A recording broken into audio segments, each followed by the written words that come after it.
This is Burkittsville, formerly Blair. It is a small, quiet Maryland town, much like a small, quiet town anywhere. No more than 20 families laid their roots here over 200 years ago, many of whom remain, either on this hill or in the town below. There are an unusually high number of children laid to rest here, most of whom passed in the 1940s. Yet no one in the town seems to recall anything unusual about this time. To us, anyway. Yet legend tells a different story. One whose evidence is all around us. Etched in stone. Welcome to Now Playing's Blair Witch Project Retrospective Series. Hosted by Arnie, Stuart, and Jakob. These podcasts contain detailed plot spoilers and harsh language. Listener discretion is advised. Today, we're discussing the Blair Witch Project. Starring Heather Donahue, Michael C. Williams, Joshua Leonard. Directed by Daniel Mayak and Eduardo Sanchez. It's my fault. I insisted on everything. I insisted on us reviewing this because I'm co-host of Now Playing Arnie. Fuck! Stuart in LA. Hey, and this is the host that has really sporadic hair patterns on his chest, Jakob. Well, here we are discussing... Is this a horror classic now? It's 16 years old. Does this count as classic horror? It seems like one of the few big horror franchises we've never covered. Franchises? Well, there's two. Yeah. It's not a big franchise. It's a big movie. But we saw the call. We saw it on Facebook, Twitter, email. People felt we haven't done enough horror this year, and they actually said King isn't horror enough. Dead Zone, Cujo, Firestarter, they said that's not real horror, which is things I think I said in the movie reviews too. They wanted scares, chills. Well, what about ghosts? This kind of is the film that started this paranormal activity, found footage craze. Blair Witch Project back in 99. Yeah, that's definitely one thing they say about us is we don't like to cover found footage. And they're right! I don't want to necessarily watch people with camcorders running around from things that we don't even see or can barely see. Let alone people with cell phone cameras doing it. I also want to put it out there, just in case people are confused, this is not the first of anything. This is not a pioneer of that. This didn't invent that. Listeners made that very clear to us when we did fucking Diary of the Dead. Everybody's like, Cannibal Holocaust, you must review Cannibal Holocaust. I can't count how often I've heard that. I still haven't seen Cannibal Holocaust, but man, did I get the emails. This might not be the first, but I feel like this is the one that popularized it. Absolutely. There was a movie 6 months prior to this about filmmakers that go into the New Jersey forest to look for the Jersey Devil and end up dead. And it's all just their footage. I mean, this concept was done exactly the same way, but did not hit in the same way. And yes, you can say up and down that there are better, earlier versions of the found footage genre. You really can't say there's a more popular one. Before or since, even Paranormal Activity, none of those have approached what this movie did. And I called this out during Mad Max. That original Mad Max held the record for most profit based on its budget until Blair Witch came along. It dethroned it. It was a huge success. It's about $25,000 to make, and it's made, at least in the United States, $140 million, and probably worldwide double that. Yeah, it is incredibly profitable. $250 million, give or take, worldwide. Okay, well, 110 additional from international sales. Yeah. Pretty impressive. I remember that was the story. When this movie came out, what I most remember is that it opened the same day as the Jan de Bont, Steven Spielberg, very expensive Haunting remake. And all the reviews couldn't forget to point out that these kids that went out into the woods knew more about horror than Steven Spielberg and the director of Speed did with all their millions of special effects. But I was at Blair Witch Project opening weekend. How did you get in? I went opening weekend too. I was turned away. Sold out. Okay, well, I was living in Springfield. You were not. I was in Chicago. We had more showings and they were all sold out. It took me 3 weeks to get into this movie. I got in on a Saturday matinee opening weekend in a mostly empty theater. Wow. Well, quite a difference. Well, keep in mind, I want to set the stage for this. This was 1999, and the people who knew about this film were primarily either film buffs, which I was, or internet buffs. You talked about that other film that I didn't know about that came out 6 months earlier, and while you were talking, I'm like, well, what did Blair Witch have that the other one didn't? And it hit me. A website. Yes. Yeah, I did not see this film until last year. I finally watched it on Halloween or around Halloween, that's when I tend to watch. You couldn't wait a year. I know. You could have been our newbie, Jacob. I feel like I still am, and I'm glad I did. I'll talk about at the end why I'm glad I watched this a year ago. But I remember my brother, who's about 3 years younger than me, he was hyped for this. He saw this. Him and all his friends, Arnie, they were on the internet. Like, they were buying into this. Like, the marketing was that this was a real story, that this was true. And my brother and his friends were convinced of that because of the website. I have always been a debunker. I'm the natural-born skeptic. Stuart, when we were kids on the playground, tried to convince me, and he had every other student bamboozled that there was a ghost at our local playhouse. Who's to say there wasn't? I'm still not convinced. Yes, but you didn't see him hanging from a rope. I might have.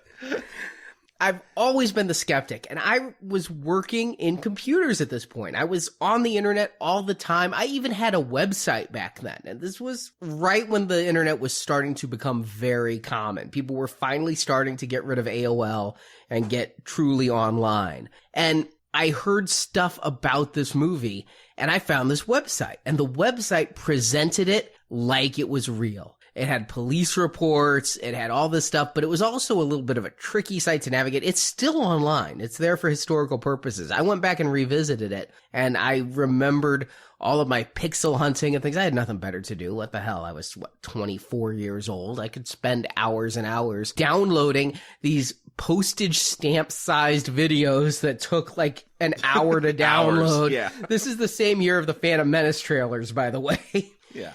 And it only took me like a half an hour and there was no Snopes, there was no news reports, but in a half an hour, I'm like, okay, this was a movie. But then I got to laugh because I had friends coming to me like, don't tell anyone, but I don't think this is real. I'm like, yeah, I know it's not real. Heather Donahue was on Leno last night. 40%. They did some polling at the end of the year. 40% of the people that saw this movie believed they were watching a snuff film. They literally thought that 3 filmmakers went out into the woods, filmed this stuff, and this footage was found a year later. They took the movie's advertising at face value. I never fell victim to that. I didn't even know that that was going to be a thing. I always read about what films premiere at Sundance.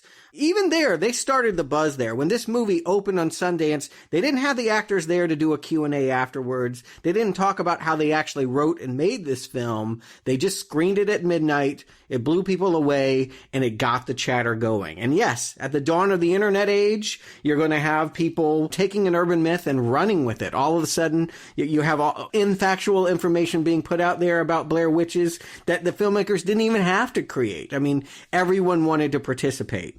They even put up missing signs all around Sundance, and then somebody else took them down because somebody actually went missing and found it insensitive. This does feel like a pioneer for what you see at Comic-Con now with all the viral marketing. Yes, it really was. This was one of the first movies to really begin their marketing online. And I've got to say right now, I am coming in as the fan of this series. I saw both Blair Witch movies in theaters. I played the Blair Witch video games. I had the Blair Witch action figures. What? Yes, they made them. Was it a pile of rocks and some sticks? No. You can see the witch? Yes, Todd McFarlane, as part of his movie maniacs line got together with the rights holders for this and created concept designs that they signed off on and said, okay, yes, we'll say this is the witch. But there were two of them. There were two different witch figures, so you could take either one you wanted. One in the veil like they talk about in this movie and one without the veil. And they pretty much kind of looked like Groot, really. I mean, they looked like scary Groot. Like if Groot and Pumpkinhead had an offspring. You know what? Funny thing, I remember going to a Halloween party that year and not wanting to get into costume, and someone was like, what are you supposed to be? And that was my line. I'm the Blair Witch. You can't disprove it. So I'm coming in as the fan, and I can say there was so much more to this movie than this movie. It feels to me like this is just a piece of the Blair Witch story. We talked about in our Star Wars review how that movie had enough depth and enough of a rich universe that there were stories that could be tacked onto it. Here, I feel that the filmmakers didn't make a movie. They made a universe that this film is tacked into. People went and saw this film because they saw the documentary that aired on Sci-Fi that looked like an actual news expose about this and included some footage and was told from the point of view of a reporter looking back on the botched investigation into these three missing kids. And then this movie itself, the website, the various rumors about it, and it would continue to go on with this expanding mythology that these guys did. Whatever we say about the movie, this is a genius of marketing. You know, it's not old either. I mean, I feel like throughout time, Psycho purported to be a true story. Texas Chainsaw started with that kind of same labeling about how these are real events. Well, no, they're not, and the filmmakers know that, but if you can get people to buy into it, and this movie is predicated on us believing the reality of the situation, it really can suck you into a horror scenario in a much deeper way than if you were just watching something you knew was falsified. It begs the question, though, is Blair Witch a good movie or a good prank? The fact that we have to go beyond the experience to even really know what may have attacked these kids in this footage. I mean, it is so abstract that, truthfully, you have to go to the website. You have to go to the supplemental materials. Normally, we're here to review the movie. We don't want to look at all of that. There's no way to talk about this movie without talking about the comic book, without talking about the spin-off books, without talking about the video games and all of that. They designed it so that that is the experience. This is an experience. This is not just a movie. I find that there's very little information out there on how this was actually made. I found it difficult to know how these guys, I feel like they're trying to cover up the fact that somebody wrote this, right? I mean, this is... And not really. I remember hearing something, seeing some news junket or something where they would go to bed in the tent and the directors or someone had this plan and they would set things up and then they'd have to react to them. I don't know how much of that is true, but I remember seeing a news piece about that. All right, here's everything I've been able to piece together from the pretty uninformative director and producer commentary, but it did have enough information that corroborated what I read in interviews and IMDb trivia and everything pieced together. I think I have a picture of what's been put together. And if I don't have it right, then the greatest trick these filmmakers ever pulled was convincing me this is how the film was made. There was no script. And Stuart, you asked if this is a good film or a good prank. I'll say right now, it's not a film by the standards with which we usually judge a film, because this is all improv, and the prank is on the actual actors in this film. Heather Donahue, Michael Williams, Joshua Leonard. They weren't told exactly what they were supposed to be doing. They were being given drops. They wouldn't even see the directors. The directors had radios that they could communicate with in case of an emergency, but the directors weren't there.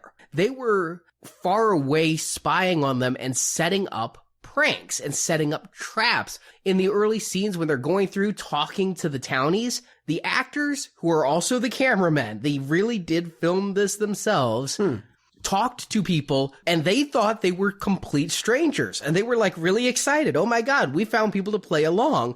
Meanwhile, Daniel Myrick and Eduardo Sanchez had planted people there.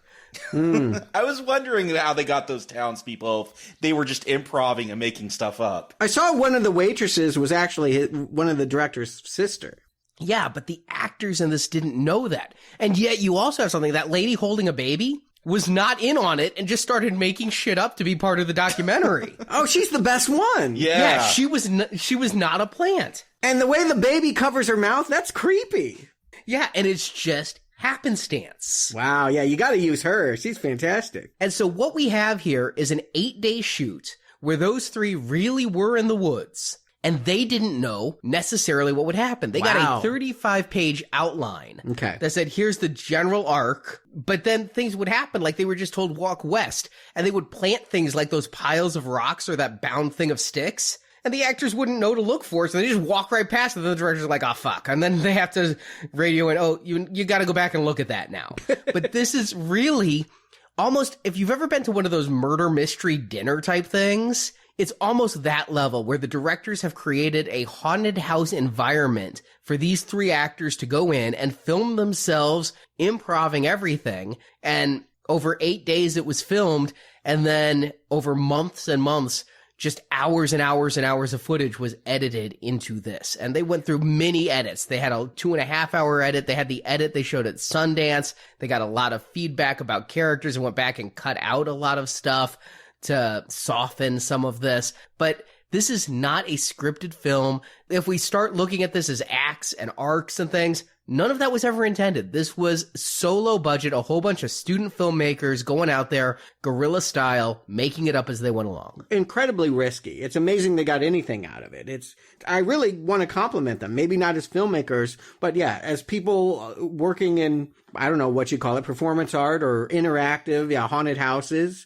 I mean, they could have had nothing. They could have been out there 8 days and had people wet in the rain, not playing along. But they are actors. What you're telling me is that these three people knew that they needed to give a performance, that sitting on their butts and was not allowed. They would have to perform as their character through whatever scenario comes their way. Correct. Although what that character was, all they knew is it was a horror film. That character should be frightened. The entire interpersonal relationships, it's like reality TV. It was all sculpted during editing. You know, you can create a villain in reality TV, whereas if you're actually living in the house with the person, they may not be so bad. All those little tricks, they implemented those here long before reality TV was really commonplace. Yeah. All the actors really hated each other. Like, they did not get along at all. And it comes through. I gotta say, there's a lot of swearing and a lot of tension. It's not just because when things are going wrong. I do get the sense that these people don't genuinely like each other. But then again, I've been on a lot of student film shoots. They don't. And you could say this isn't a film in the traditional sense, but they're putting artistic craft behind it. They're, with the editing or trusting it to these three actors that they're going to be able to do something here. I mean, I don't think you totally discount it just as a prank. That's absolutely true. I mean, because it's not scripted doesn't mean that it wasn't crafted. And it's just weird to think of giving up the directing control. As a writer, a director, you feel like I'm the one, manipulating the situation here. It will look like this because I will make it. By stepping back and saying, you actors, all the lines, that's there. They came up with all that stuff. 100% improv. Wow. And understand, I mean, all the directors did was like, we're going to hang stick things from trees. Yeah. They didn't tell the actors how to react to those stick things. They put the stick things there. They didn't tell them shots to make. They just gave the people cameras, went in, improv your entire reaction based upon the character you know. Now, one thing that they did have on, like, I hate the textual bonus features on old DVDs, but this had one of them. Oh, actual text? Yeah, I never do that. Yeah, I did for this one. And the producer had researched Army training techniques that they used, like every day giving them less food without telling them so that they'd be hungry and cranky, and intentionally causing them to mentally and physically break down to hit a part of their psyche that they wouldn't just be able to pull upon as regular actors. So they're creating this virtually torturous scenario for their actors and filming it and hoping it comes a movie out of it. And that's why I say they're not directors. they're plotters. You know, they're hanging stuff from trees to see what happens. It is like a haunted house more than a movie. Yeah, because, I mean, they could have still done this scripted if you got the right actors and trusted them to be able to give legitimate scary shots. Not everyone is method. Not everyone needs to feel they're being chased by a witch to give you that performance. You say not everyone's Nick Cage? Well, you know, the method acting, I think that is the stereotypical way we think of good acting as being people that get into their characters so much they lose perspective on who they are and become those people.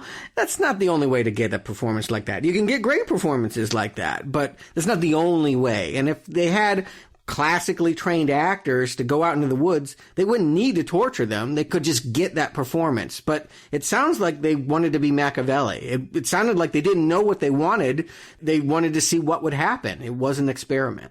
It's kind of a young person's mindset. I mean, I remember making student films in college, and you don't have great actors. You start thinking of ways to trick your actors to get emotion out of them and things like that. Right. When you have bad actors, you do this to them. Yes, and these are some bad actors. We haven't seen too many of them. I did notice that Josh has worked again. I did see him in one other movie. Yeah, I did too. I think I saw him on some television he did. Bates Motel. Oh, that's right. He was the psychiatrist that Norma dated. Uh-huh. Oh, that's weird. I didn't even put that together. I do watch Bates Motel. I forgot about that one. I saw him in a Cuba Gooding Jr. movie about black skin divers that I didn't care for very much, but he was in it. He was the racist.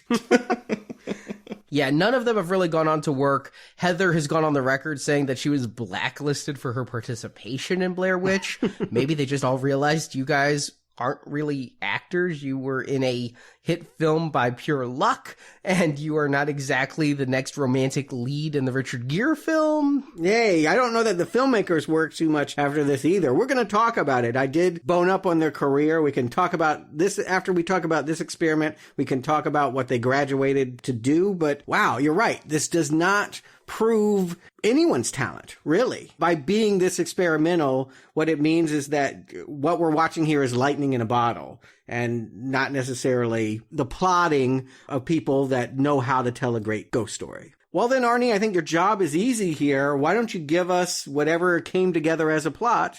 3 student filmmakers go out in the woods and are never seen again. The end. Oh, come on. You can do better than that. That's what they tell us right at the beginning. Yeah, I think that's the plot, but all right, I can give more detail. Please, thank you. In October 1994, 3 film students went into the Maryland woods while making a documentary about the local myth of the Blair Witch, the spirit of Ellie Kedward, a resident of Blair, Maryland, who was sentenced for witchcraft and exiled in 1785. Those 3 students, director Heather, cameraman Josh, and audio tech Mike, never returned from their trip, but in 1995 their recordings were found. Edited together, it shows the 3 interviewing town locals, getting conflicting stories about the witch and other atrocities that's taken place over the centuries in the area, all attributed to Ellie, including the tale of Rustin Parr, a hermit who lived in the woods and said he was compelled by the Blair Witch to lure in young boys and kill them. Because he could feel the eyes of the boy on him as he killed the other, he'd make one boy stand in the corner facing the wall while the other boy was slaughtered. But in the woods, the filmmakers get lost, and in the night they hear noises and unseen people or things assault their tents and vandalize their packs. The 3 start infighting as hunger and exhaustion set in, and their planned 3-day hike stretches to a 4th, a 5th, and a 6th day. Frustrated, Mike secretly throws their map into a river, leaving them literally lost in the woods. But through it all, the cameras keep rolling, thanks to Heather's obsessive desire to get her film. And on that 6th day, they awaken to find Josh gone, though in the night they can still hear him shouting. Mike and Heather hike on and eventually come upon an abandoned house. They go inside and we see Mike's camera is dropped. Heather catches up to him and her camera shows Mike standing in the corner like the victims of Parr. We then hear a thud and Heather's camera falls to the ground as credits roll. So, yeah, the Blair Witch. We got Ellie Kedward. I think she's the Blair Witch. We also got Rustin Parr. There's other stories that we all get that create this mythology that, honestly, I mean, I've seen the documentary, I've played the games. I think the only one that really matters is Rustin Parr. Not even the Blair Witch herself is all that important in this film. That is the weird thing. Like, seeing this for the first time a year ago was that yeah, it's not about the Blair Witch, but you're saying Ellie whatever in this year and that for her. Was that in the movie, or are you getting that from other sources? Because I get descriptions of this Blair Witch. I never really got a good idea of what she was. No, this is not in the movie. Ellie Kedward is never mentioned in the movie. Okay, so that name, you got it from books or video games or something. I got it from that sci-fi special when I was really trying to pore over it. And it's also in like the text readme of the DVD and all that, but no. Because I was trying to write down each legend and I didn't come up with that name, so. Ellie Kedward, I got more out of her because I checked a book out of the library called The Blair Witch Dossier. It's basically, it's buying into it. There's nothing in this book that tells you how they tricked the actors or why they wrote this story or how they filmed it or anything. It is completely taking the idea that after Heather went missing, her mom hired a private detective and he did all of this work. And so you have all this fake paraphernalia, you know, receipts and reports and newspaper clippings, all of this stuff that does create a timeline, if you will. Ellie Kedward, I think she is the important one. She's the witch that turns the town of Blair into Burkittsville.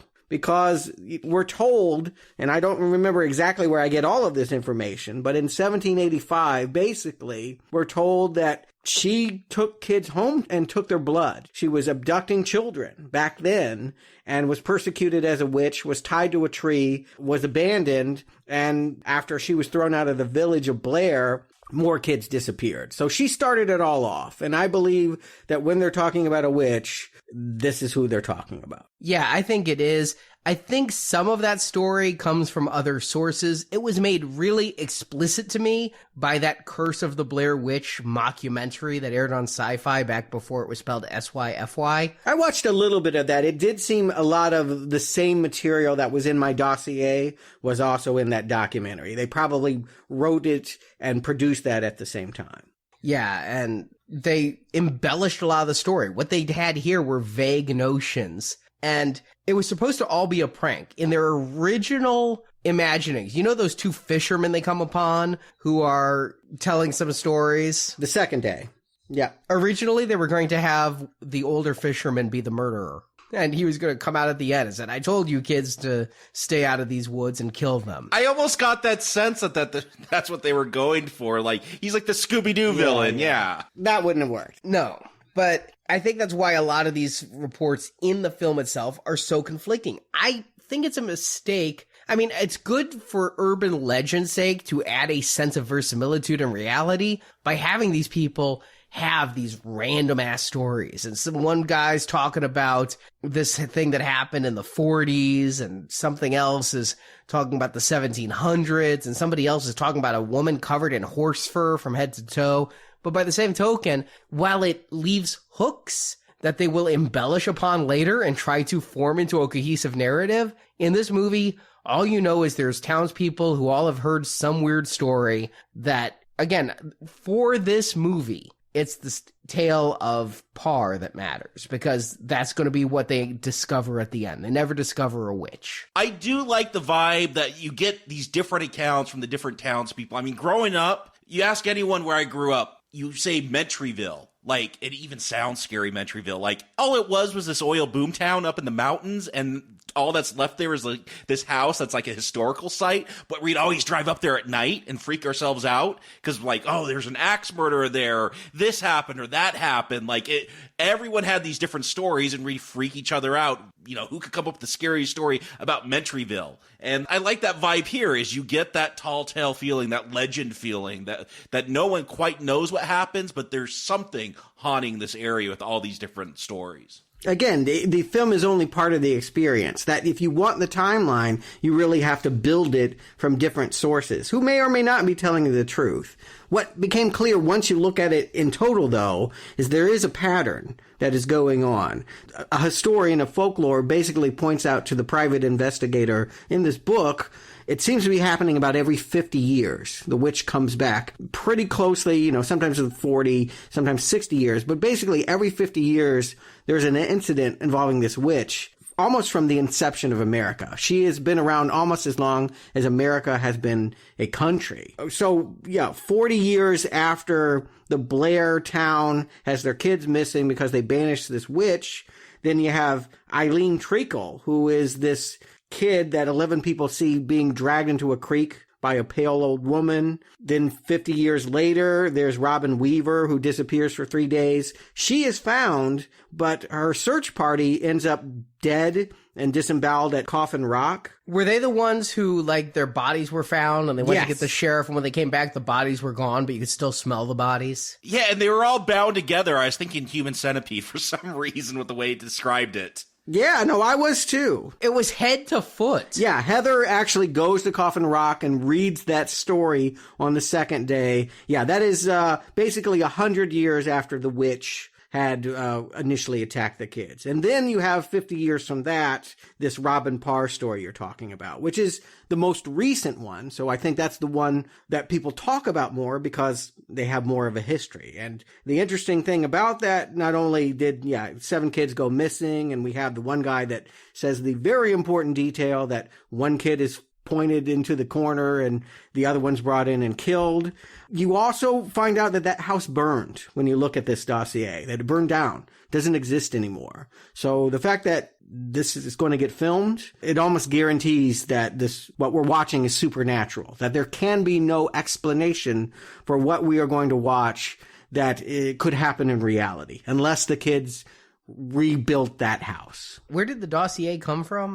The Santa Monica Library. Okay, I'm like, I bought the collector's edition set that came with everything. It was $9 on Amazon, and I didn't get a fucking dossier. No, you get no dossier with any DVD. This is a separate purchase that's out of print. But that man that wrote it, D.A. Stern, he's made a whole cottage industry out of this. I think he's written about 4 or 5 more additional Blair Witch books and novels. I think he even wrote an autobiography of the man that put the kids in the corner. And I mean, he really got into it. So I think he had a lot of fun putting together this timeline. He was hired by the film creators to fill in the gaps, and he does it quite well in this book.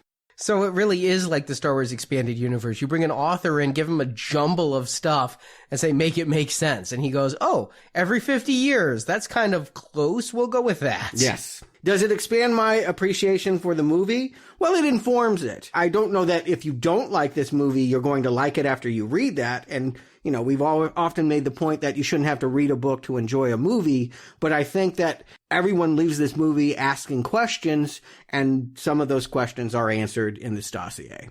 Well, getting into this film, though, I think that this can be taken as a single unit. This movie, I think there's a lot of conflicting stories in this first 20 minutes when they're talking to townies, but they're all telling a story of supernatural things that happened in the area back when this town was called Blair or now Burkittsville. But it's irrelevant for this story. Comprehension is irrelevant for this story. What this movie is, in my mind, is a tale not about a witch, but about the emotional and mental breakdown of 3 unprepared film students who get lost in the woods. But without the supernatural element, that sounds a whole lot less fun. Yeah, for me, this is a ghost story, and whether the witch is the killer at the end or this other guy, like, to me, it's, can this movie scare me and turn the lights off at night and watch this and have a fun time being scared? And I get that vibe right away with all these townies and their different stories. So, like, Mary Brown coming out looking all crazy, telling about this lady covered in horse fur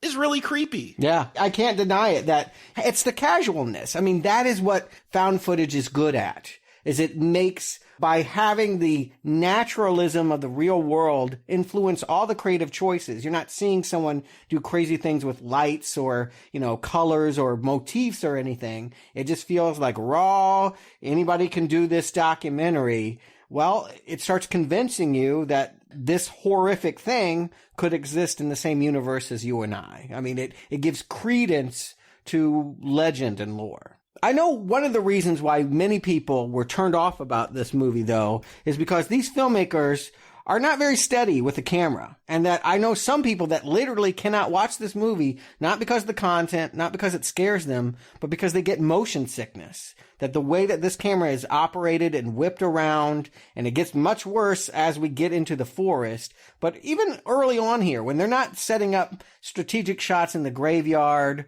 or, in the town, and I never saw a tripod. I don't know if they had one, but this really is from the school that we're going to keep filming because we have a filmmaker that's obsessive about filming every aspect of her life, but they're not thinking about how the audience will experience that footage. I mean, this is shaky, drastically nauseating stuff for many people. Well, then I guess those people can't go on YouTube now either, because I was fine with this. It was a little disorienting in theaters. It was a new experience for me, although I was watching ER, which was doing a lot of steady cam, rapid movements, but nothing quite this amateurish. This reminds me of like the 16 millimeter home movies my parents did in the 60s and 70s. But now, having years of viral videos and camera phone shots, this is pretty much the norm. I'm fine with this. And I was even shooting stuff like this in the 80s with our first camcorder. I was used to amateur footage looking shaky and shitty. They don't have dollies. They don't have tripods.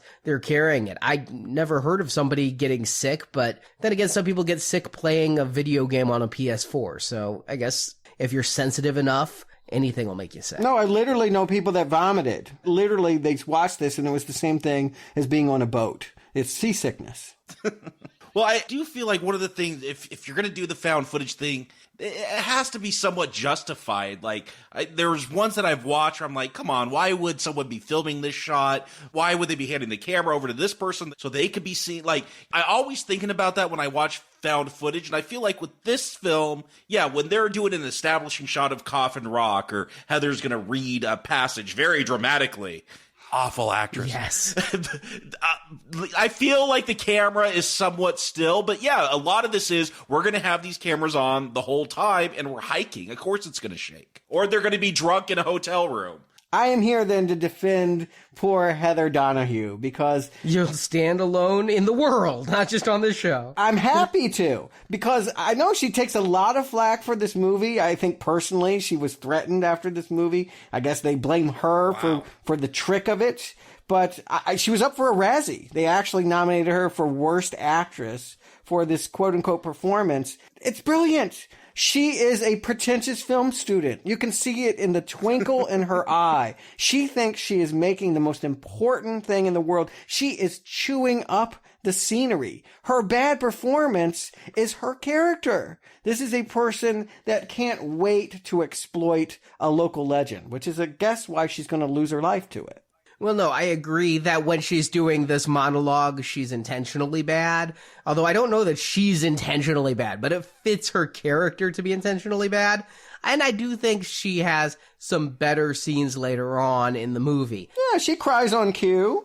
Yes, but I think there are times, especially early on, when she's supposed to appear stressed and things, where it just isn't coming through. And again, she wasn't being given any direction, though. I believe a good actor needs a good director, not somebody who's literally 500 yards away, can't see you, and only has a walkie-talkie in case of emergency. No, I do think she does get better. Maybe it's from the exhaustion, and she's supposed to be acting exhausted, but early on, I mean, none of these actors are great. I do think they get better when they have to have mental breakdowns. I think what it is she's annoying, and people perceive the fact that we hate her so much, and I do. I join them in that. She's really super annoying, means that this is a bad performance, that it should be her job to endear herself to us.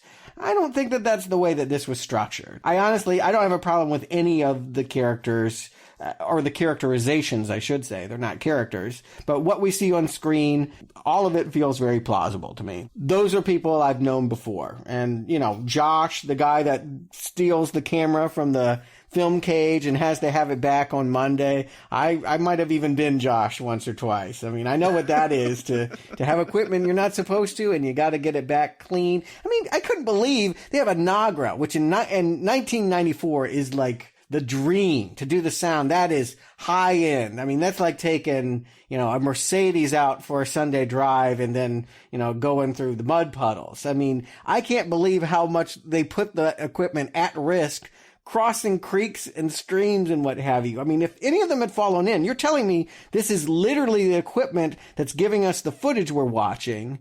If they had fallen in, that's the end of the movie. Yeah, they did say during their commentary when they're climbing over that log that if one of them had fallen in, they were done. That was the end. That's exactly right. They would have no more footage because those cameras would not have sustained that. Actually, Josh, the 16 millimeter fell out of his backpack, and you'll notice there's a long period where we don't have much 16 millimeter footage. It's because they had to take it back to town and get it fixed. I didn't notice that, but that is very funny. Again, what an incredible risk these people took in doing this, even at a low budget. And I'm sorry, $20,000 is still $20,000. That's a lot of money to put in a risky thing. I feel, Stuart, you're more worried about the equipment than these three people because you know what this equipment is. Well, the equipment does come back. They find that. To me, it's a happy ending. I'm like, woof.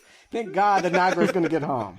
They got the dad back. I'm sure it's water ruined, though. But, hey, the dad actually wasn't even working by the end. I think they might have lost the dad. But the people, again, I don't know that I like any of them. And certainly over time, they become quite irritating. I mean, it's not fun to watch people stress out at each other, but it's believable. And that's all it has to be. It just has to be believable. I have to believe these are real people in a really stressful situation. I never feel like we aren't watching that. Hell, they are real people in a stressful situation. They're just not entirely in the situation we think they're in. They're still out there wet and cold, walking around for 8 days. Look, I was a Boy Scout. I never got used to using a compass and map. That's hard stuff.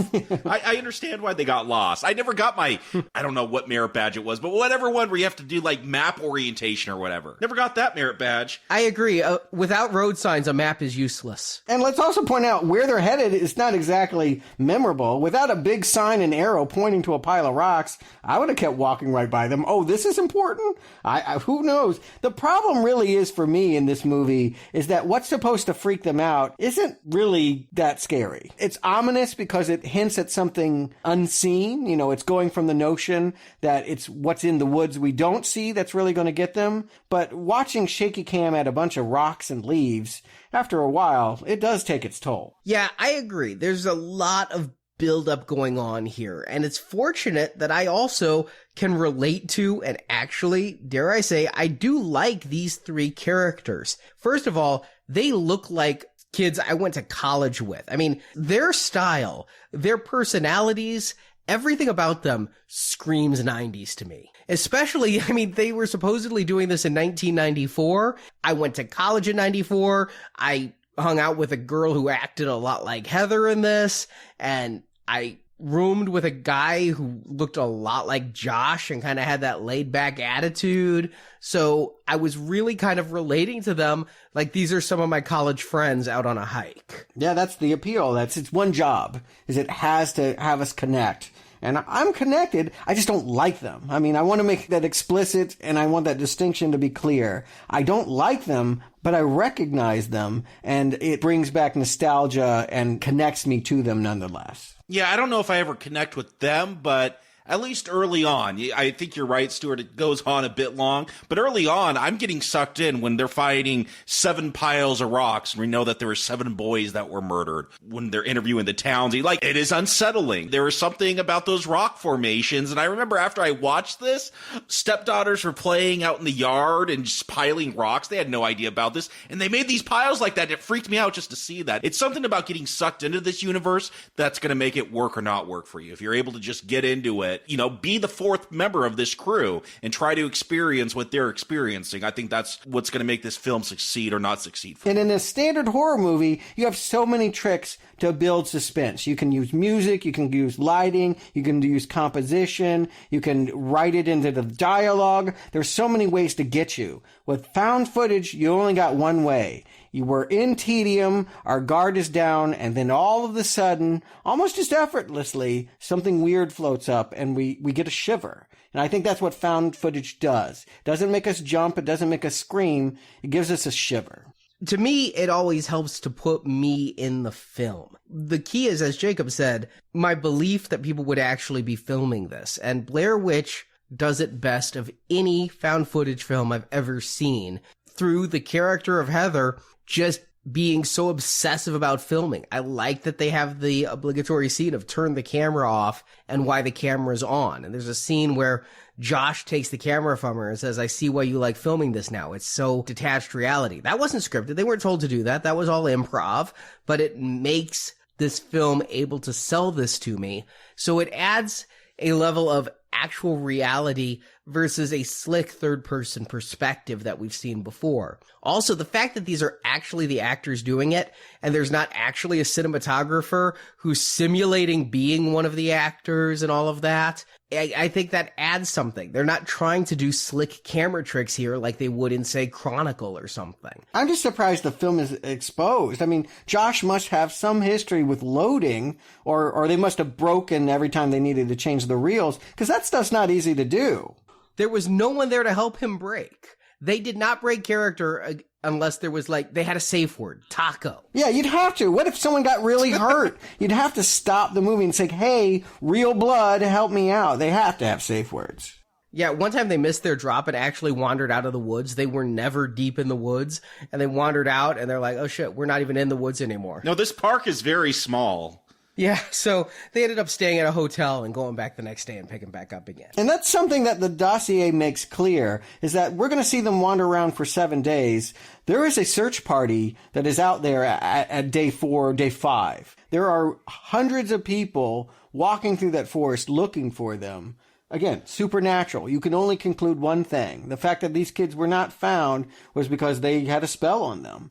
I guess you can do it, right? I guess you could tell yourself watching this movie, it might be that some of these locals heard them talking about this witch and decided to get them. But who does that, really? No, I never thought that was a possibility. Yeah, I always thought there was something supernatural going on. It's a trope. I mean, God help me, but the first instance I can think of is Freddy's Dead: The Final Nightmare, where they're driving through the town and they end up right back where they started. I think I saw that in a lot of Scooby-Doo cartoons as a kid. And here they're walking and they walk past a log. They end the day, they're right back at the log. They didn't know they were going to be there. And with the rocks and all of that. And I'm looking at this every time I watch it, and I've seen it, quite a few times, when they accidentally knock over the pile of rocks. I'm like, oh shit, they just... Josh does that. Is that the reason why he goes first? Actually, the reason he goes first is because in the middle of shooting, they changed the script. It was supposed to be Mike who went first, and then they're like, Mike and Heather have a better dynamic. Josh, you're out. But I was taking it as that's why he did it, is because he knocked over the rocks. They did some stuff in editing. They had Heather from California do some ADR and whatnot. We don't see her say that, so they could have taken some footage and added dialogue of Josh, you knocked over the rocks, and helped set that up. That's what I take it as, is Josh desecrated these things.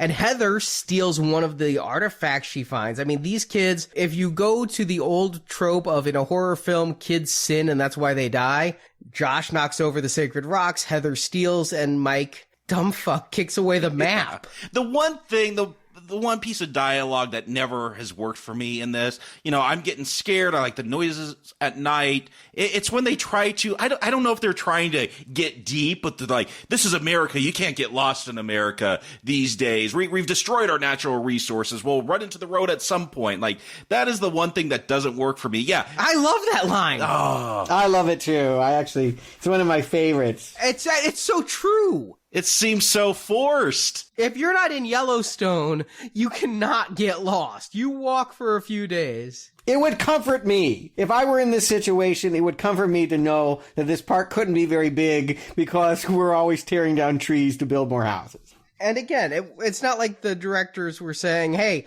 let's put an environmentalist statement here. This guy was saying it, and I think it's true. I think that... It's Heather. Heather's doing it. She's the drama queen anyway. I mean, everything that she says is over the top. Yeah, she might have come up with it just for the sake of the documentary to make it seem profound. Although this stuff isn't the documentary, right? She's taping not because she thinks she'll make it into the movie. She's taping because she's obsessive. I mean, I think that is her sin. More than anything she says or does, it's the fact that she's a filmmaker, right? I mean, this is a statement about filmmaking and needing to document everything.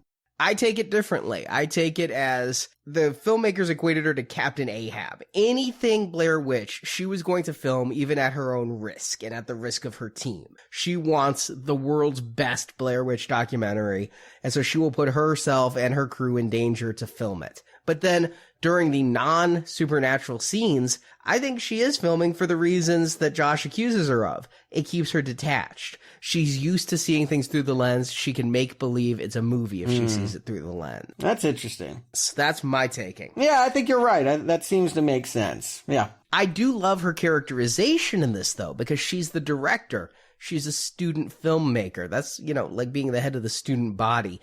But she's out there and she's giving these orders. She doesn't know how to fucking read the map, but she is not going to ask for help. She is going to try to remain in control. And these guys, they call her out on it, but she just stands there. I mean, she has the other deadly sin of vanity in all of this. Yeah, I mean, it was her responsibility. She scouted out the thing. Theoretically, if you believe she scouted out the thing. Yeah, what are you scouting out? Did she find all these rock formations before? Yeah, no, she absolutely did. And I believe this because I read her proposal to her film teacher in the dossier. I mean, her fictional proposal for this fictional character. Yeah, well, yes, that's what I'm saying. The quote-unquote character, they go to great lengths. The dossier is less good at telling us the supernatural and more good at proving what was done, which is to say that it discounts the idea that she would have gone out there without doing her research. We see very clearly that she knew the area. She grew up in that area. She knew what she was going to do. The fact that she got lost means it was a spell. It wasn't her fault. That doesn't come out because the way they have to use the cameras that these three have. I think it comes out in the film, though. It's never explicit. But the fact that these characters at different times seem to be going mad.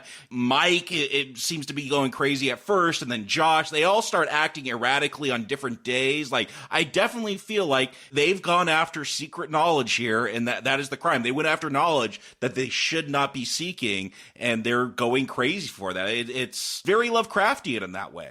I never took it that way, Jacob, but here's where the horror of this works for me, because you talk about these supernatural elements. We hear the stories in the beginning, and I think there's a couple too many. I think that 20-minute drags. But then when we start getting in here, they're setting up this stuff, but the tensions between the group are growing, and it's the interpersonal dynamics that I'm finding interesting. And are they going mad because they're seeking forbidden knowledge? Or are they getting upset and frustrated because they're literally lost in the woods and they're digging their own holes deeper? The true horror of this film for me is not fear that they're going to be attacked by a ghost. But when I saw this in theaters, I felt chills. And a lot of it was like when they're accusing each other of who has the map. And then Mike finally admits in a burst of mad laughter that when they weren't looking, he kicked the map in the river because he didn't know how to read the map, so he thought it was useless. We knew at least Josh knew how to read the map. That is chilling to me that these guys could do as much damage to each other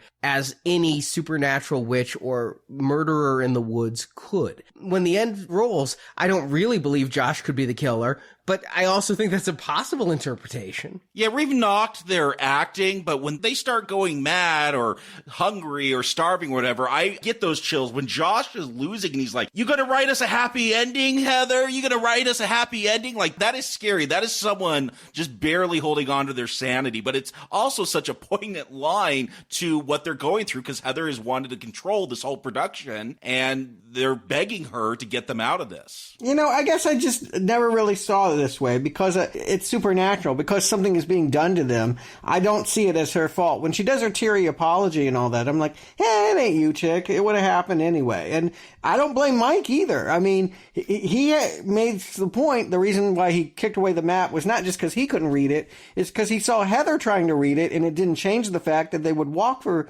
14 hours and never get to the car. I mean, the map would not have saved them. They would never have been saved by any of this stuff. The witch had already made her plan to get them. Possibly, but we saw on day one, before they ever pissed off a witch, that Heather got lost. I think Heather was not a very good cartographer, and that her control freak attitude prevented her from asking Josh, who did know how to read a map, for assistance. But you don't think that if she had been better, or if these people had been better people, they would have found a way to get out? Earlier, yes. Later, no. I mean, once they disturb that grave, yes. I think it's over for them. Yes, I agree with that. That's it. They're marked people, and they are marked. They wake up the next morning, outside their tent are 3 piles of rock. 3 graves for them. Oh, that is so scary. I've been sucked into this film, and when I see that, I get chills. And they're just rocks. That doesn't give me chills. That I find eerie, but I'll tell you, I think I've said this on a previous show.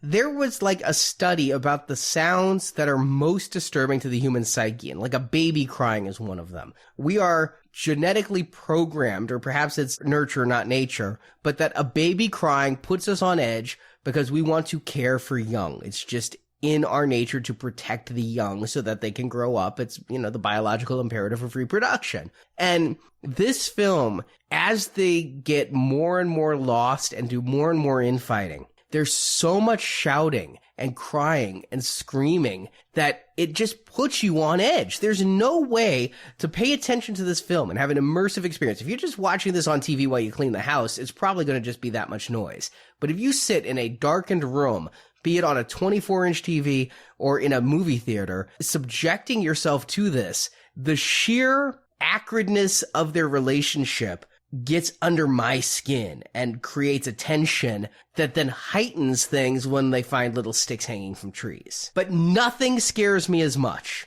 as that fucking bundle of twigs. Oh my God. Oh, of course, yes.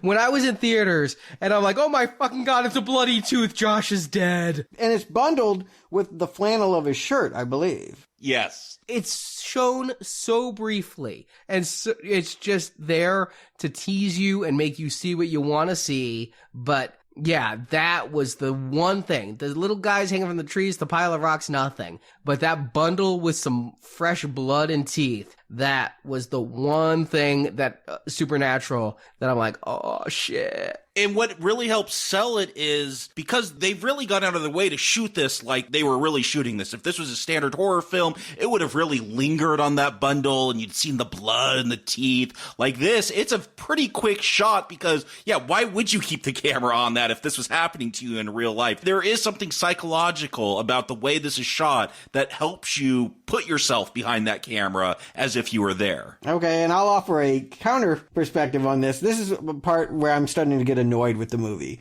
When we have an extreme close-up on a bundle of twigs and it's shaking around and I'm having trouble looking at anything, I'm like, I don't want to watch this. This is irritating. I'm not feeling the stress of the situation. I'm feeling the stress of trying to make sense of what's being shown in whip pans in my face. I feel like the tension on this movie goes out. For the first 40 minutes, it's really strong, but it's actually the moment where they get to those dangling twig men, which do not look scary in the slightest. They look rigged. I feel the air is starting to seep out of this balloon, and I do feel that for a good 15, 20 minutes, they're lost in the woods, metaphorically as well as literally. They don't know what they're doing, and they don't know how to escalate the tension. Wow, I'm watching the exact polar opposite movie than you, because for the first 40 minutes, my patience is coming close to being tried. But as the stuff starts to ratchet up, as their interpersonal arguing gets higher, as Josh disappears,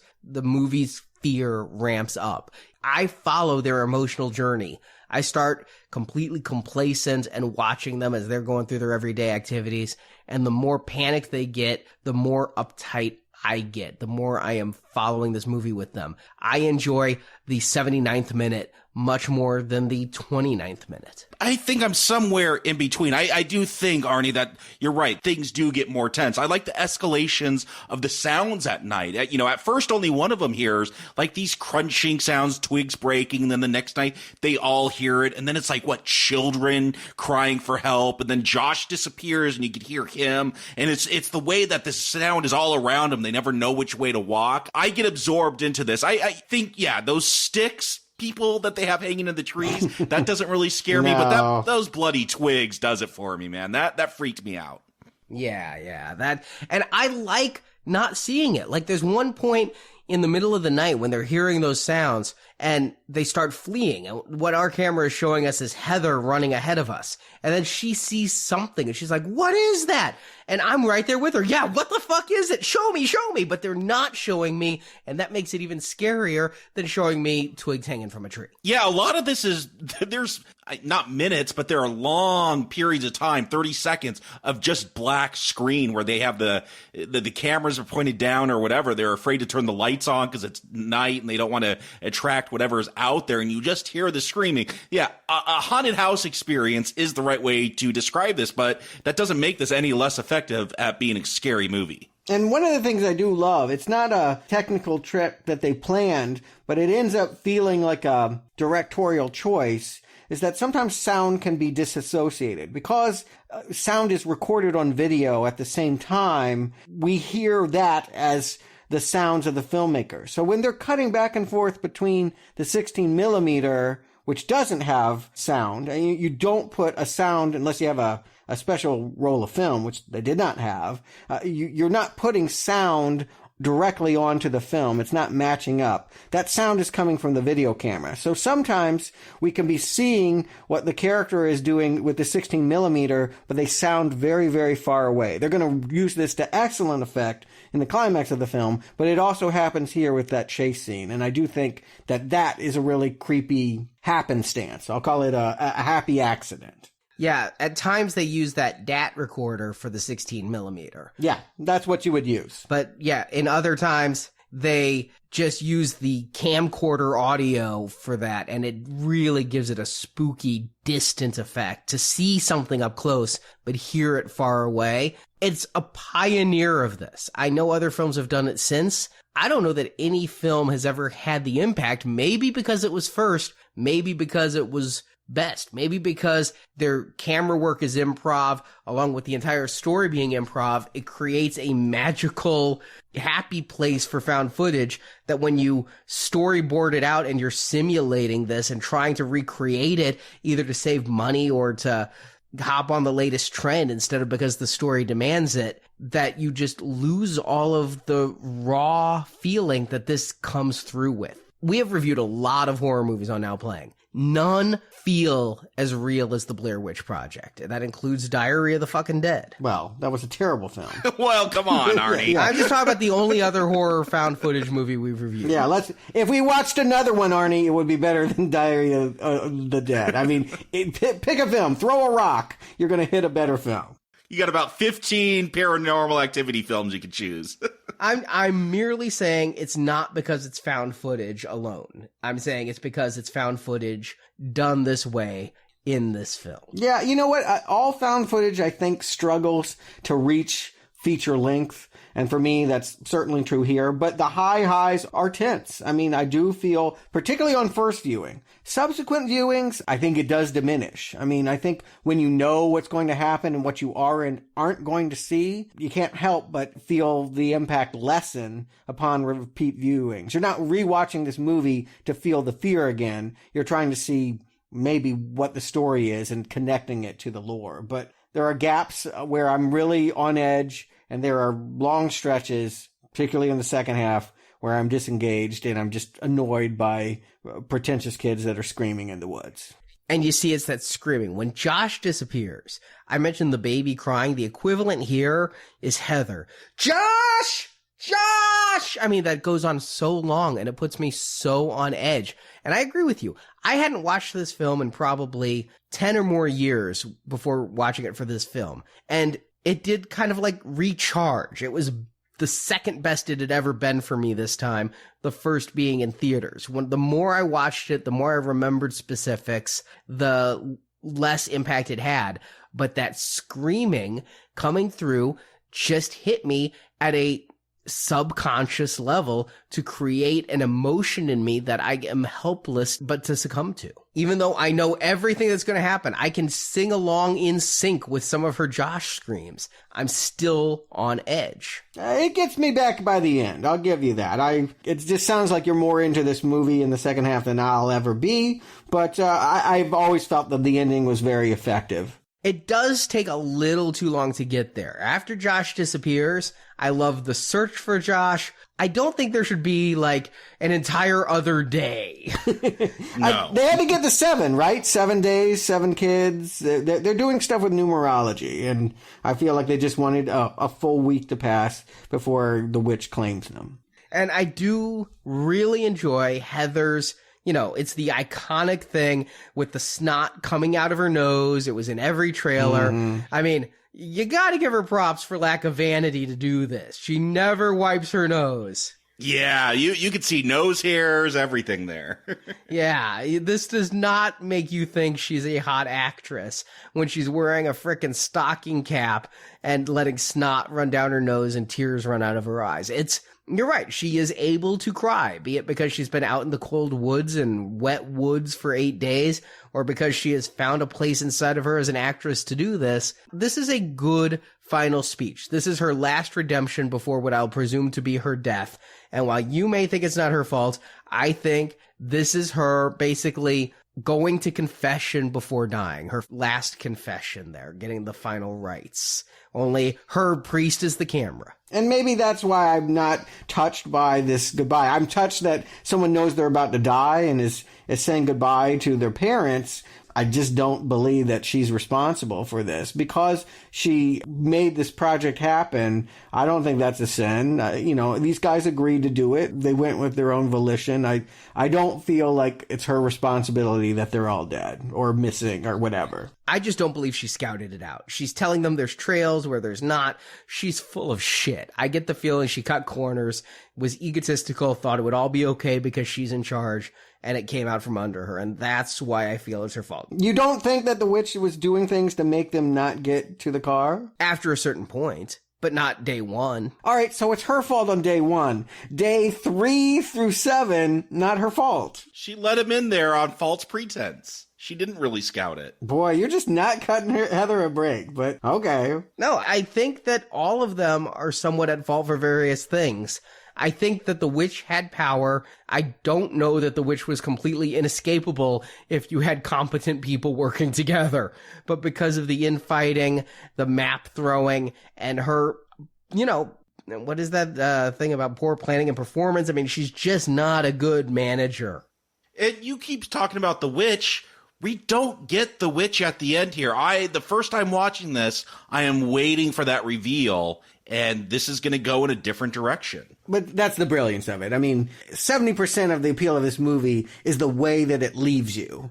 And, going into that house, the bloody handprints, we're remembering that story from long ago. We're back in civilization where people were laughing and remembering this old folklore, and now it is real before us. It has come true, and the only thing we don't know is what's going to be awaiting them when they finally catch up with Josh's voice in the basement.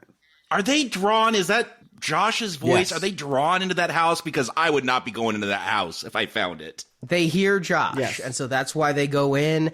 And again, is that a ghostly from the afterlife Josh? Is Josh waiting in there to kill them for getting him lost in these fucking woods? There's a lot of interpretations, but it did take me multiple viewings, or actually more internet research, because I only saw this once in theaters, to fully understand this ending, because there's so many stories in the beginning that on one watching, and without a dossier, and without a sci-fi special, and without a video game, I remember the woman covered in horsehair a lot more than I remember a story about a boy standing in a corner. Really? Oh, no, I remember that story, but this seems to be like there's ruins in there. I thought that was a different story where they found these runes painted maybe in blood. See, I'm just making up legends now from what I remember the townie folks talking about, but it does seem like they're starting to combine some of the legends in this final scene. I distinctly remember walking out of the theater and talking about it with people, and they're like, I don't know why he was in the corner. I'm like, wasn't there something about being in the corner and that's when they killed him?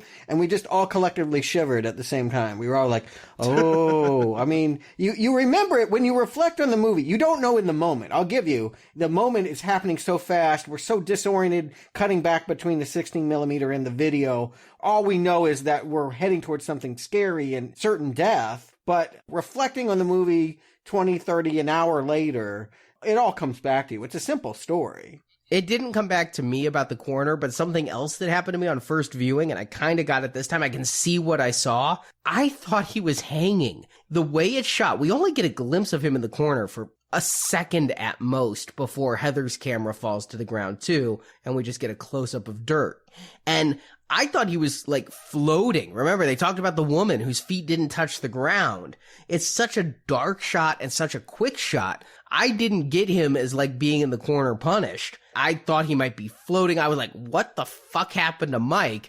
And then Heather gets knocked from behind. So that also aided to my confusion as to what happened until I was able to research the various stories from the past and got the corner standing thing and realized, okay, so he's not floating in midair. Yeah, he will be killed next, presumably. I mean, if that legend is even true, yes, he is next in line, and as soon as whoever, whether it be the witch herself or the possessed man from the 1940s... Or the fisherman or Josh... Yeah, again, there's too many have to be supernatural things for me to give that any credence. I just don't see that as a possibility, particularly when you read the supplemental material. Well, of course, they don't want it to be in the supplemental material, but... Yeah, did they know, though? Did these actors who knew they were playing characters going off into the woods, who may not have realized they were going to be attacked by a witch or a threat, did they know this was the curtain call, that this was the end of their movie?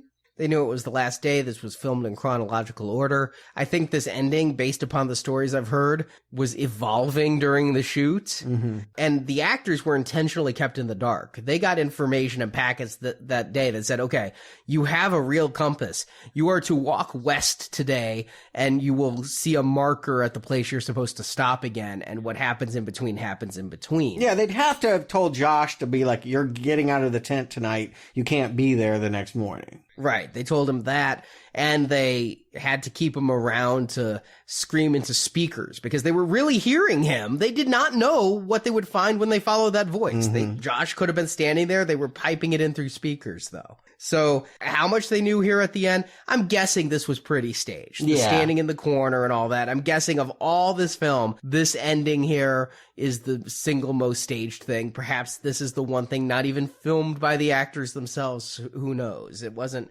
in depth in that regard. Their director's commentary was meandering at best, but it is a very effective ending and a hell of a note to end on. But Stuart, you said that you have trouble with found footage hitting running length. I think they had that trouble too, because once this happens, the credits start. There's not that many names in the credits. It's a $25,000 film. So I wondered why the names were staying there so goddamn long. Well, it's not quite Jonah Hex bad, but they had to stretch the credits to almost 4 minutes to hit feature length on this thing. Yeah, it's a short movie, but then again, I didn't want it to be longer. I didn't want to watch no 2.5 hour cut. Yeah, and they had it. There is more story to tell. The dossier makes clear that the search party gave up after a week of this, and that, yes, 1 year later, I think one of the creepiest details gets undersold, but this footage is found in that house, or the burned remnants of that house underneath the house. Again, there's no other way to explain this. It has to be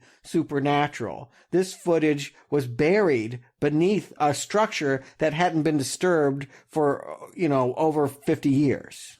And man, I wonder what the story is. Has it been done? What the story is of who found it, or yes, or how that? Yeah, that's in the dossier too. They have a program at the same college that Heather was for archaeology, and I'm like, well, why would you have archaeology in Maryland? Well, actually, there's a good reason. This area was strategically important for the Civil War, and they were out there looking for Civil War relics and remnants, and that's why they dug it up. They weren't looking for Heather. I didn't even catch that. I know it was mentioned a little bit on the TV show.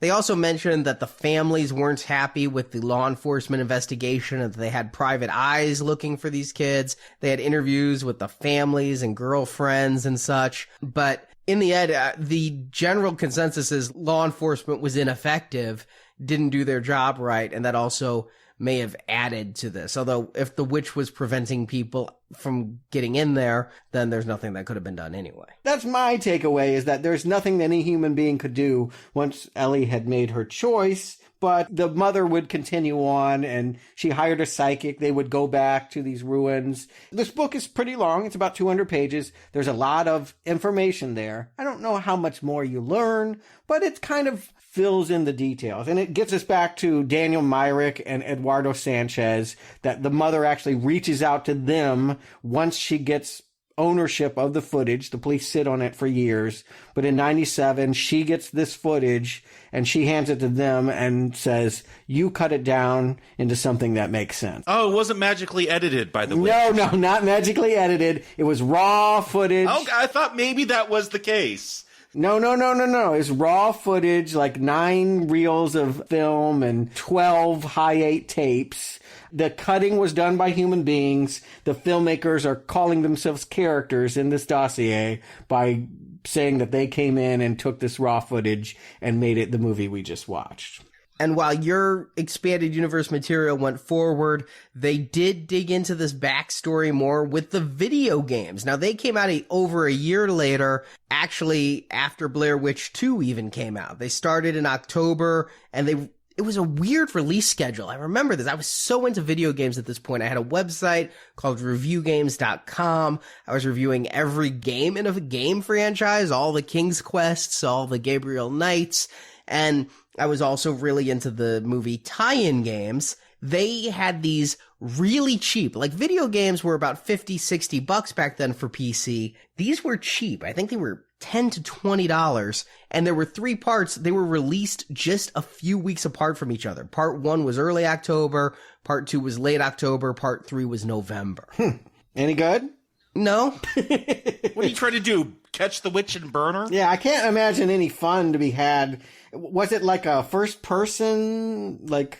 It was Resident Evil. It was survival horror. Okay. So it wasn't first person, but like Resident Evil, especially the old ones, where the camera angle changes based upon where you're standing, and you only have so many bullets, and zombies are coming after you and all of that. And the volumes weren't sequels to each other. Each one explored a different era of the Blair Witch mythos. The first one, which the controls were so shitty, I couldn't play this back then. I actually loaded it up. It still runs under Windows 10 miraculously, and the controls still suck. So the first one was talking about Rustin Parr. It takes place after he's already been arrested. It actually combines the mythology of Blair Witch with the mythology of a game called Nocturne, which is basically this was a mod for Nocturne. They just created new levels for Nocturne. Okay. And some of the minor characters for Nocturne are who you play. You play female Doc Holliday, who's a supernatural investigator, like a early 20th century X-Files type thing. Okay. And she goes to investigate the witch's involvement in Rustin Parr, and it turns out that it's a Native American demon called Hecatomics. I'm getting this from Wiki because I couldn't play it this far then or now. Hecatomics. Okay. Sounds a little shaky here. Yeah, so it has nothing to do with Ellie or any of that. It's investigating the spirit that caused Rustin Parr. And what it explains also is it's Hecatomics that also inhabited Ellie Kedward. So this spirit is even older than the witch. Okay, I'll stick to the movie. Mm-hmm. Sometimes, and I think we've seen this in many things, the more you try to explain an ambiguous and frightening event, the worse you make it for yourself. Yeah, the second one's all about Coffin Rock, taking place during the Civil War. Okay. That was where the girl went missing for 3 days and the guys that looked for her got disemboweled. Yeah, you play a soldier who is psychologically damaged and having flashbacks of his own past while investigating this missing girl. Okay, so basically, it sounds like they filled in the details by stealing from other prototypes of games. Yeah, and the third one was finally Ellie Kedward. And according to the reviews, I never got to part 3 because I couldn't beat part 1. But they say they got worse, and part 1 was pretty bad. That's encouraging. Yeah, and I bring up the video games now because they have absolutely nothing to do with the Blair fucking Witch 2, which we'll talk about next week. But for this week, Jacob, Stuart, do you recommend the Blair Witch Project? Jacob. You know, I said I'm glad I did watch this a year ago, that this wasn't really my first time, because this movie, as a movie where you sit down with your now playing glasses and you sit there and you write notes about every line given and you keep track of plotting and acting, it would have been a not recommend. That was a miserable experience trying to watch this as a now playing review. When I watched it a year ago around Halloween, where that's usually the time where I'll pull out some horror movies because it's Halloween and, you get scared, you turn off the lights. But that's what I did. Watch this in a dark house late at night. You let your imagination run, and that's when this movie really does work. You get absorbed by it. You get into the film, and the rocks scare you, and these characters and their screams and the noises you hear. It is an experience. I don't want to go all EU, it sounds like, from your descriptions that you guys gave. I don't go EU with Star Wars, and I like Star Wars. And so I like this movie, though. It scares me, and I think that it's successful at that. Talking more about it as a film, like a found footage film, I think it's one of the better ones that I've seen. It justifies the way it is shot. I feel like it's pretty natural the way it's shot and the way it's presented in this movie. So yeah, watch this. Don't sit there and try to analyze it. This is about getting absorbed into the film, which it does a really good job pulling you into its world and getting scared. And it's going to scare you.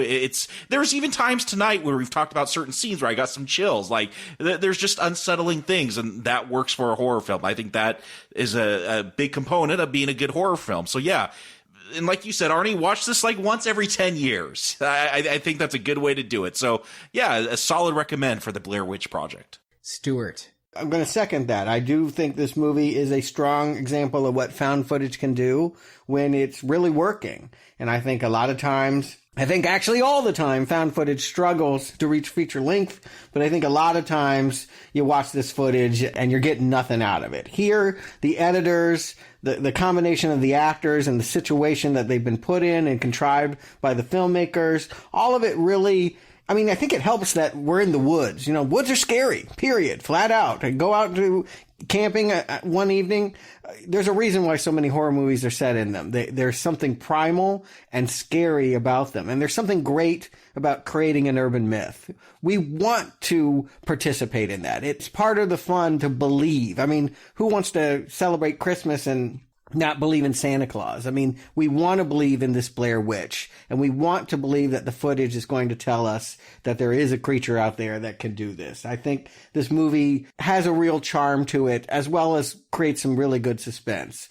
But I do think it is a stunt. I do think at the end of the day, I would put it more on the shelf with like Orson Welles' radio broadcast of War of the Worlds than I would with Exorcist or Alien or some of those, what I would call horror movie classics. I don't feel it has repeat viewings. I think that's the bottom line. It's a great horror movie you can watch again and get scared by again. This movie, it can only scare you once. And I did appreciate watching it again. I think it has been the first time since I saw it in theaters in 1999.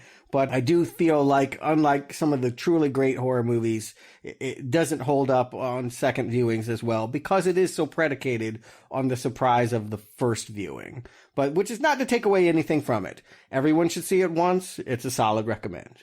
And I remember being in theaters and seeing this. And again, the theater wasn't dead empty, but it was fairly empty. And I've described on previous shows seeing films in my theater. You don't make eye contact with anybody else except the person you came with. If you're with another guy, there's the seat in between, assuming the theater's not packed. There's not a whole lot of comments, or unfortunately, young people will talk and text. But when this movie ended, the lights came up, and this guy, probably early 50s, just stood up and said, "Well, they must be pretty goddamn desperate to put a piece of shit like that on the screen," and walked out.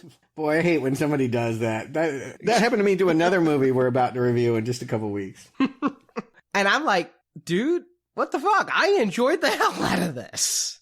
I really did. This was a totally new experience for me back then. But in the time since, found footage has become used and abused and is one of my personal pet peeves. I can't think of a found footage film that I've seen that I would really endorse. And coming back to Blair Witch, I kind of figured that maybe it was something that got me in the moment. It became a phenomenon. I got swept up in the hype. That's why I bought the video games and the action figures. It was as much the hype as it was the feeling this movie gave me. And when I saw this, this was perhaps the first horror movie in a long time to put me on edge. I had seen so many slashers and paranormal films and, the ones that weren't trying to be scary, like the Jason films, and the ones that were trying to be scary. And then the ones in between, like Scream. Horror was really still in not too great a spot. And when I saw Blair Witch, I wasn't frightened, but I was unnerved. And that is a great thing. So the question is, did the film hold up? I was surprised that it really did.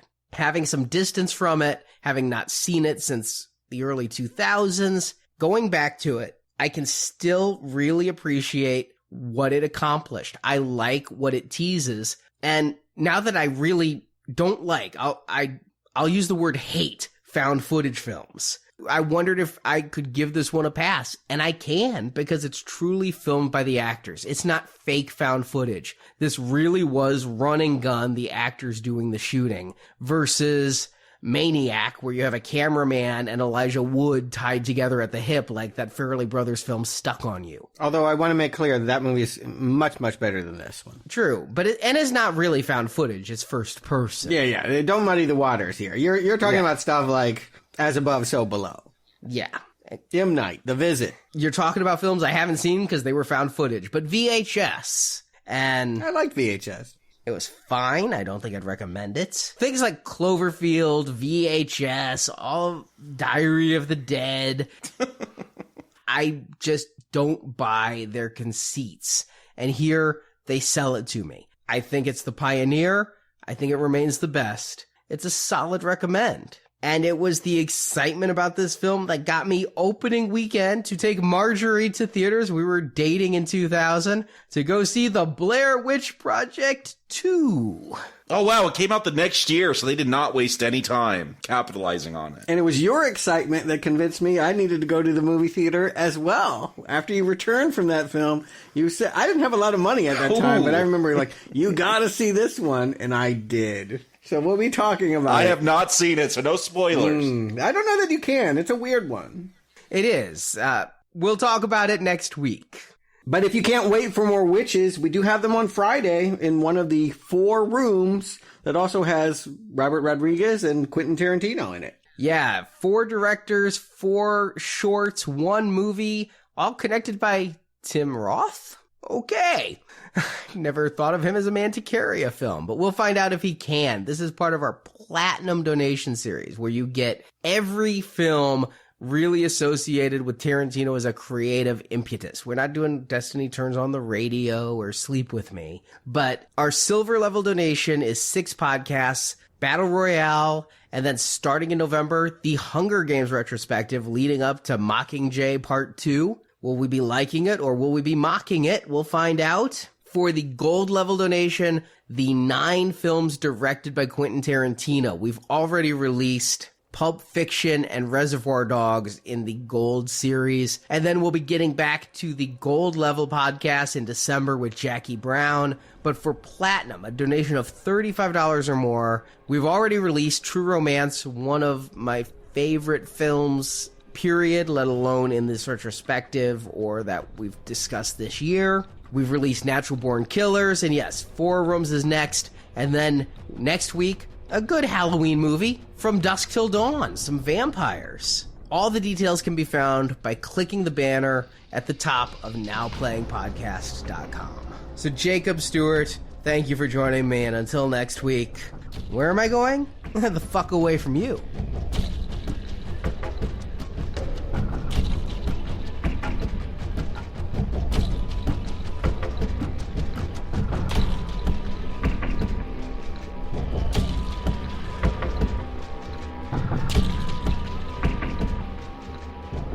How do we feel about today, guys? I learned a lot. Thanks, man. Very good day. Very good first day. Let's be relaxed because we've got a really, really long day tomorrow. Today was cake compared to tomorrow. Thank you for listening to this episode of Now Playing, and we hope you've enjoyed the show. Just fucking done, man. Oh. Just fucking done. If you enjoyed this podcast, please help out our show by leaving us a 5-star written review on iTunes. A link to Now Playing's iTunes listing can be found at nowplayingpodcast.com. I knew where we were going. Wait. Would that be a full of shit statement? No, I didn't. Would that be a full of shit statement? All I'm saying is that you got us lost, man. Also at our site, you can find more movie reviews, including The Shining, The Texas Chainsaw Massacre, Insidious, A Nightmare on Elm Street, Saw, The Avengers films, James Bond, and more. Newsflash, everybody. That was just a movie, all right? Find hundreds of movie review podcasts at nowplayingpodcast.com and come back each week for another new movie review. I'm gonna make movies, Heather. You know what we're here to do? Just make some movies. Support from listeners like you help keep Now Playing operating. We gotta take care of each other. I know that. I know you know.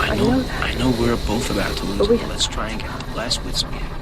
You can find a link to donate using PayPal at the bottom of our website, nowplayingpodcast.com. There's no one here to help you. There's no one here to help you. There's no one here to help you. That's your motivation. That's your motivation. Now Playing's Blair Witch Project retrospective series is edited by Arnie. Want a hand? I want amphetamines. Weed is what I've got. Beer I'm gonna get. Both. Now. Now Playing credit narration by Brock. No, but you're going around doing your thing, man. You're still doing your fucking thing. Don't fucking turn the goddamn thing off! The Blair Witch Project films are the property of Haxon Films and Artisan Entertainment, and no infringement is intended. Yeah, it's a story my grandmother used to tell us all. Make us go to bed early. The opinions expressed on Now Playing are those of the individual hosts and may not reflect the opinion of Venganza Media Incorporated. So I'm just putting my trust in you that you know where it's... Although I gotta tell you, I don't fully trust you. Now Playing is a Venganza Media production, copyright 2015, all rights reserved, and no part of this show may be reproduced, repurposed, or redistributed without the written permission of Venganza Media Incorporated. That's it, Heather, you got enough. Let's go. That's enough! Stop taping! Please stop taping! Okay, we're leaving right now. Okay, we're out of here. I'm leaving. Come on, turn it off!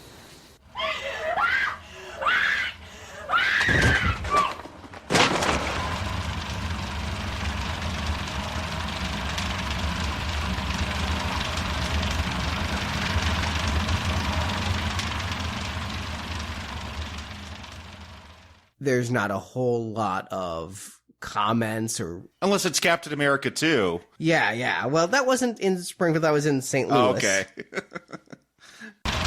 Let me look at what are some of the ones I've seen and hated. Yeah, I'm curious to know that. Chronicle. I already said Chronicle once, so...